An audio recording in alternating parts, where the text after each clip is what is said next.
So what we want to show here is basically just how easy we can create scaled versions of our tables with Binubuo. It can take the existing tables. We have here the classic Oracle emp and dep tables with the classic number of rows. So what we want to do is we want to connect to Binubuo, and we're going to connect to the database as well.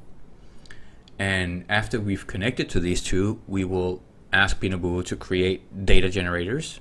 These can create synthetic data for us that mimics the original tables. What we can do here is just grab a quick sample. We can see what's in the existing dep table. As you can see, it's the classic data from the Oracle sample databases. Now, just simply execute the built schema dataset. What Binubuo will do is it will take the existing tables, it will look at the columns, it will figure out what data is in there.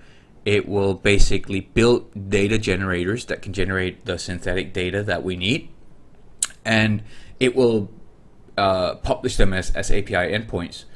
And what we run here is just a basic comparison where we can see that they sort of look alike. Now for this we will just accept it.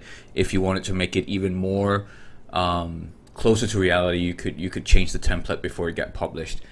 And this is it, right? Create schema dataset basically takes the generators, and if you notice the number 1 in there, that's our scale, and we're going to add a suffix to the new tables. And what we'll just create here is a number of different versions of the tables with a number of different rows. We'll scale 50 and 500 times, and that's it. That's how easy we can get synthetic data just for a test. And if we run a quick test here in SQL Developer and just validate that, we'll run a count from all the tables, and we can see that we have all the rows that we need. Yeah, that's how easy it is.